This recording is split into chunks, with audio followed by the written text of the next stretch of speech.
Para empezar a hablar del sistema de arranque, tenemos que saber que hablamos de una conservación de la energía. La energía eléctrica no se destruye, ninguna energía se destruye, solo va tomando otras formas. Por ejemplo, para citar un ejemplo que poca gente conoce, cuando usted frena un vehículo que está a una velocidad, recorre una velocidad de 80 kilómetros y usted se le guinda el freno, ¿qué cambios de energía hay ahí? Primero tenemos el movimiento, se llama energía mecánica. ¿En qué vamos en qué se transforma esa energía, ese vehículo que va a 60 kilómetros por hora? Cinética, ¿no? Fricción. ¿En? Fricción. Muy bien, pero hablemos de que el resultado final de la fricción, ¿cuál es? Calor, exacto, pues. Los frenos son otro ejemplo más en el vehículo y otra confirmación más de que la energía no se destruye, solo se transforma. Usted agarra la energía mecánica que llevaba el vehículo a 80 kilómetros y donde se le quitan los frenos, usted genera tanto calor que con ese calor los conocedores han hecho cálculos y se puede hervir yo no sé cuántos litros de agua con ese calor, señores, en ese proceso de frenado. Pues lo que usted logra al final es una desaceleración, pero usando dos transformaciones de energía. Preste atención. Cuando hablamos del sistema eléctrico, la electricidad acumulada en la batería, gracias al alternador, se va a transformar en movimiento. Entonces, para el sistema de arranque, alguien que no le puede fallar y que es parte, es la batería. La batería, señores, se convierte como en la base de que el arrancador funcione correctamente, porque usted está transformando energía eléctrica en energía mecánica. Vamos a tener otro elemento que es protagónico, que es el cierre o interruptor, el switch. Posteriormente vamos a tener el solenoide, que es la base inicial del circuito, y vamos a tener al motor de arranque. Si analizamos cada uno de estos, vemos que la masa juega un papel importante, así como el positivo. Todo esto que estamos mostrando ahí es lo que conforma el sistema de arranque. Así es que el sistema de arranque no es solo el arrancador, así como el sistema de carga no es solo el alternador. Son partes integrales de un todo. Ya vimos que en el alternador de presencia número 1 también tenemos la batería.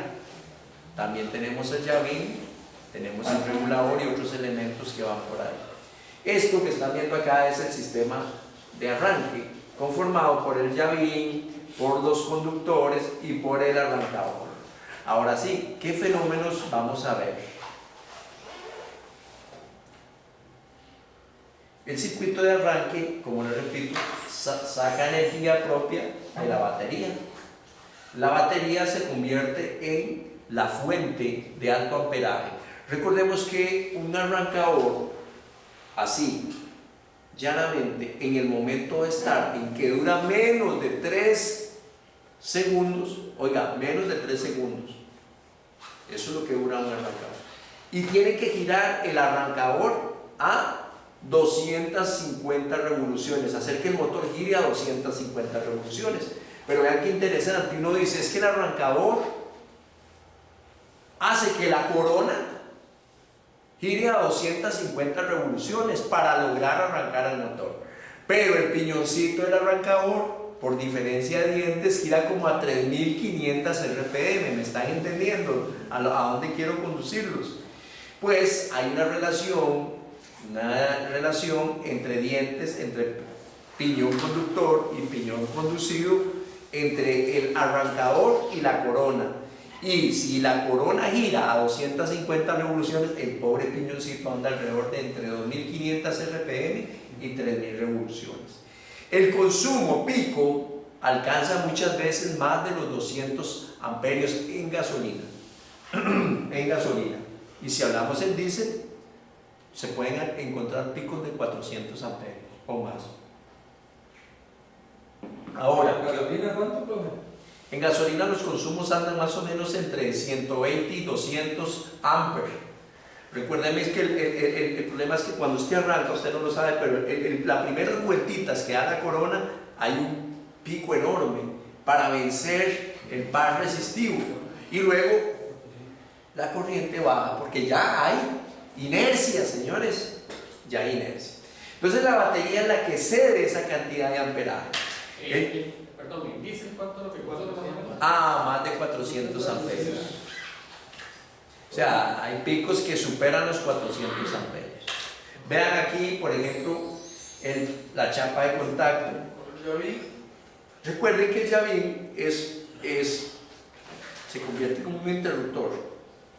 La primera posición del llavín es el bloqueo, el look. Después sigue accesorios.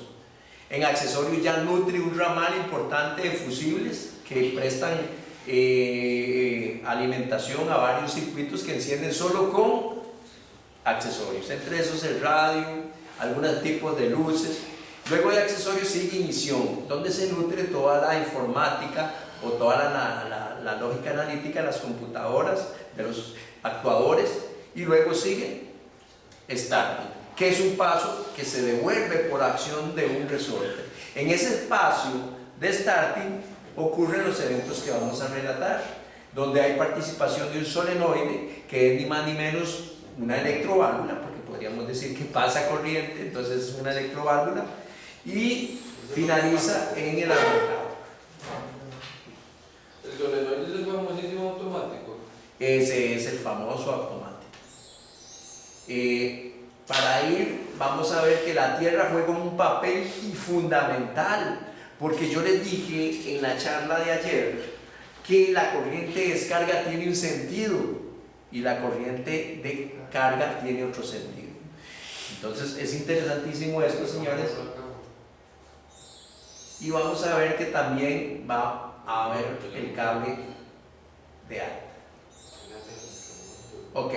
Tenemos la chapa de contacto o lo que nosotros llamamos llavín de ignición y un cable verde, ya vamos a ponerle el nombre de una vez. Para efectos de evaluación, este terminal se llama N, este terminal se llama B y el verde se le llama S. Los terminales de un arrancador para efecto del curso se van a llamar terminal motor, terminal batería y terminal solenoide, o como le dicen otros para memorizar, terminal señal, pero para nosotros va a ser solenoide. ¿Terminales cuáles van a ser? Perdón. Los terminales que a nosotros nos va a interesar hacer mediciones es el terminal B, el terminal M y el terminal S. Estos tres terminales van a determinar parte de lo que es la diagnóstica del arrancado. Ok. Ahora sí. Seguidamente, aquí vamos a ver un poquito de lo que es el llavín de ignición. ¿Se acuerda que habíamos trabajado un poquito en la nomenclatura Bosch? Yo les dije a ustedes que en Bosch,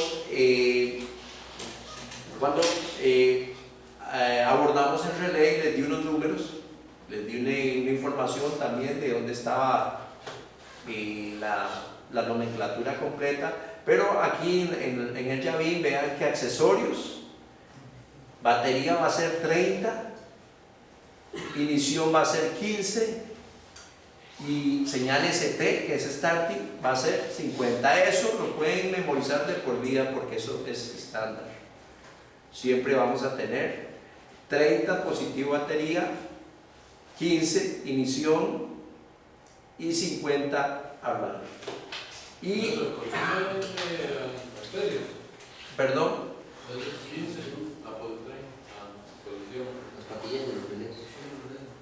ustedes se acuerdan que 15 uno le llama al cablecito que le llega a una bobina de encendido, terminal positiva, ese es 15, es ignición, señores, es ignición. 15 ustedes lo pueden considerar como ignición. Ok, ahora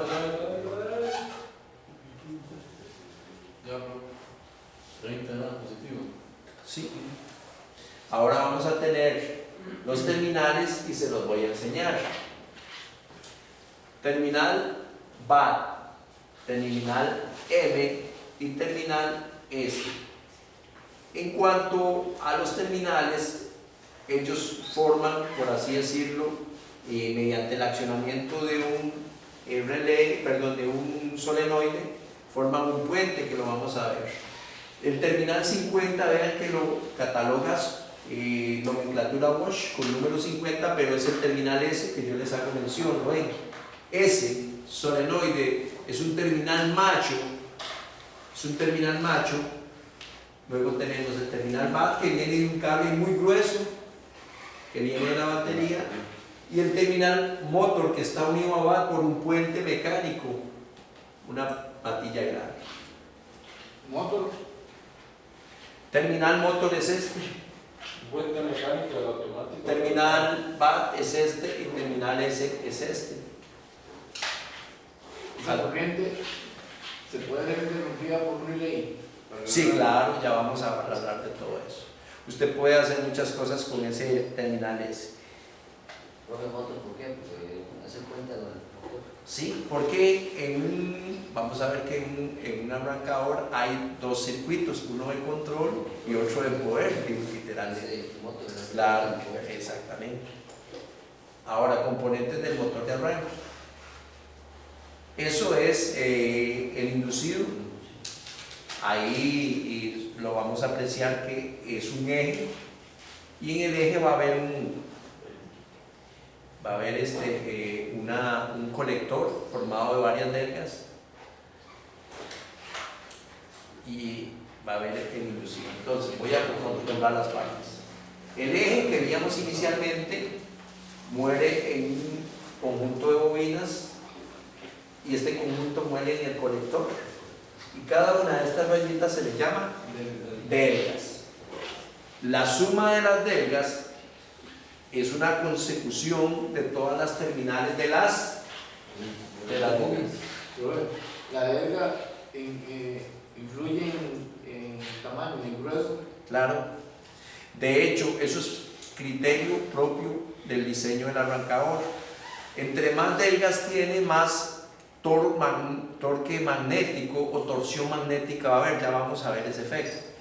Ahora, seguido a eso, vamos a tener el Bendix, que es una pieza desplazable con un engranaje final. ¿Lo ven ahí, señores? ¿Lo ven? Ahí tenemos un rodamiento, y eso que acaba de ponerse ahí, ¿qué es? Campo magnético. Muy bien, eso le llaman las bobinas magnéticas, y vulgarmente los talleres eléctricos les dicen zapatas. Las zapatas llevan una estructura eléctrica de bobinados con piezas permeables que concentran el campo magnético, y además de esas características, algunas van en paralelo, otras van en serie. Ya la zapata en este tiempo está desapareciendo por la metalurgia que se están usando en imanes. Hay materiales como el magnaquartz, como el rhodium, imanes no me acuerdo bien el nombre, pero son imanes que son imanes permanentes y son cada vez más potentes y achican el tamaño del arrancador y optimizan la posibilidad de una torsión mayor, magnéticamente hablando. Ya vamos a ver eso también, ahí vamos poco a poco. Aquí tengo yo el conjunto portacarbones. Recordemos que el portacarbones es el que inyecta a las delgas, conjunto colector, de energía para que cada uno de los bobinas que forman el inducido se convierta en ¿qué, señores? Muy bien, entonces vean que ya casi están descubriendo por sí solos la mecánica del arrancador. Ahora vean qué interesante. Ese bobinado que está aquí está dentro del solenoide. Resulta que el solenoide tiene dos bobinados, uno que se llama de activación y otro que se llama de mantenimiento. Cuando el solenoide, lo vamos a ver, cuando cumple su función de hacer el puente entre terminal M y terminal BAT, hace un puente, una T hace un puente, y la corriente pasa por dos bobinas, una de menor resistencia que es la activación, y una de mayor resistencia que lo sostiene. Dicho de otra manera, un solenoide como tal, estructuralmente está compuesto por dos tipos de hilos, de diferente grosor o de diferente número de vueltas. Ok, nos vamos a este otro detalle y ahí tenemos el otro hilo. Uno de mantenimiento y otro de activación.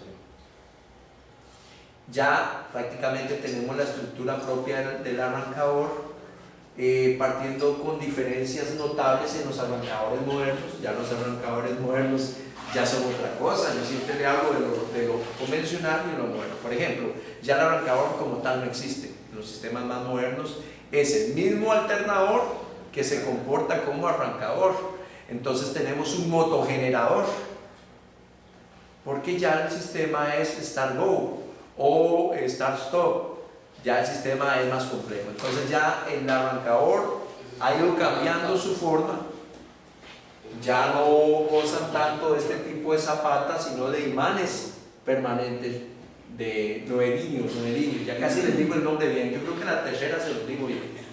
Pero Ok. ese start-go que usted dice, ese es el mecanismo que los vehículos cuando llegan y tienen un minuto de estar detenidos apagan los motores. Sí, completamente. Ok. Aquí tenemos cuáles terminales, señores. Terminal M y terminal BAT. Muy bien, entonces ya sabemos que una bobina va de S a terminal no, motor. Voy con los terminales S, BAT y motor. Pues una de las resistencias va hacia terminal motor. Que siempre tiene corriente constante cuando arranca. Cuando se cierra contacto, ¿verdad? Ok, Sí, pasa de S a M y todo. eso que están viendo ahí es el núcleo móvil. Yo les he explicado a ustedes que un solenoide difiere en un relevador, en que el relevador ejecuta una conmutación. En cambio, un solenoide hace un trabajo manipulando mediante electromagnetismo mecánicamente un núcleo. Pues les presento al núcleo. Aquí tiene una garra para manipular, posteriormente por el medio de intermediación de una horquilla, un piñón. Y vean, este es el elemento que se pone en contacto entre M y BAT cuando señal llega. Muchas veces las de voltaje se erosionan también. Ah, claro, aquí ocurren muchas caídas de voltaje, por eso es interesante las mediciones de Una voltaje. pregunta, los vehículos, la diferencia de carbones que traen 4 y 2. Eso es parte de la arquitectura interna y hace las diferencias entre más capacidad de trabajo de un arrancador que otro, Más ¿verdad? Más momento magnético, que ya vamos a hablar de lo que es el momento magnético. ¿Alguna duda hasta el momento? Ok, y ahí tenemos la horquilla con un resorte de retorno, puesto que si lo empuja el solenoide es un resorte el que lo acciona. Dentro de los elementos claves, siempre no pierdan de lado lo siguiente: terminal S, terminal BAT, terminal motor. Una resistencia para lo que es la activación y una resistencia para lo que es el mantenimiento. Eso ocurre tan rápido que uno no podría distinguir una de otra, pero con un osciloscopio yo puedo ver el accionar de un solenoide y veo el pico más alto de amperaje, ¿verdad? El pico más alto de amperaje es la activación y recorre la resistencia de menor calibre. Entienda, a menor calibre, mayor incidencia o drenaje de amperios. ¿Entienden? Y cuando pasa por la otra, que ya no necesita tanta corriente porque ya lo tuvo, es la de mantenimiento. Ok, seguimos. Viene la carcasa. Recordemos que aquí hay un buje que se desgasta y provoca recostamiento. Y aquí tenemos un engranaje. Ahí tenemos la carcasa donde van las zapatas magnéticas y la carcasa que tapa los carbones. Desgraciadamente, yo no sé cómo hacen algunos talleres, eso tiene un agujerito que obligatoriamente tiene que ir a favor de la gravedad. Yo no sé cómo hacen, ¿verdad? Pero a veces se lo encuentra uno en posiciones que no sé ni cómo hacen para dárselas, pero es importante rescatarlo aquí. Hay un agujerito que siempre va viendo hacia abajo para que escurra si hay suciedad, polvo, agua, humedad. Ok, ahí tenemos ya propiamente la forma del arrancador. Esos cables que usan, el terminal del. Siempre son de asbesto, ¿verdad? Perdón, eso no lo entendí. El cablecito de la rienda que va hacia el arrancador. Eso no, como la... El solenoide del arrancador. Ajá. Trae un recubrimiento que es como una telita. Sí, eso es, es como un asbesto o es como una rienda. un protector que es plástico. No, el cable, donde está la terminal hacia el arrancador. Vamos a Pasa la ver. imagen, Es está. el forro de temperatura, ¿eh? Al forro térmico. Ajá. Sí, eso le llaman espagueti. El espagueti. El espagueti tiene condiciones aislantes de calor y para que no entre humedad ni nada. Y por ejemplo, hay algunos que tienen, por ejemplo, forro especial para evitar lo que es el ruido, la interferencia. El arrancador, vean qué interesante, el arrancador es una fuente de ruido electrónico.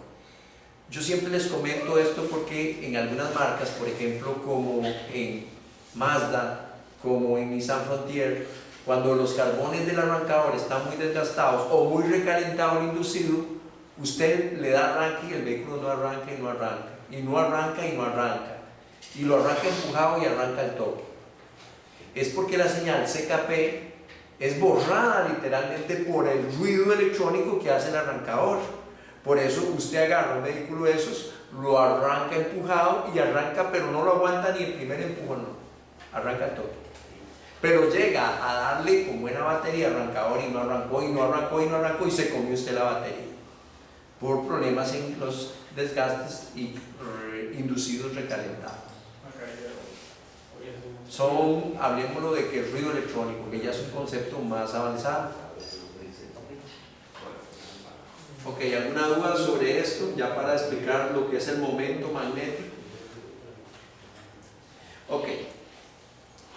Independientemente, lo que voy a explicar aquí, señores, es cómo ocurre el par torsional magnético, le llaman momento magnético, y por qué es que se produce. Pues, vean qué interesante, sabemos que esta carcasa que está aquí, señores, tiene una condición polar, la están viendo aquí, pues ahora, con las metalurgias modernas en cuanto a lo que es fabricación de imanes, repito, hay materiales como el MagnaQuest, el neodymium, casi lo digo bien. Ok, resulta que cuando usted tiene imanes permanentes o electroimanes, como este caso de las zapatas, se forman campos magnéticos que interactúan, vean qué interesante, entre ellos, los ven, norte-sur. ¿Qué hacía el norte y sur? ¿Alguien se acuerda? Se atraen muy bien. Resulta que estratégicamente a 90 grados, logran ver la cruz. Una vez que se cierra el circuito, estos electroimanes van a interactuar con cada una de los espiras que forman el inducido.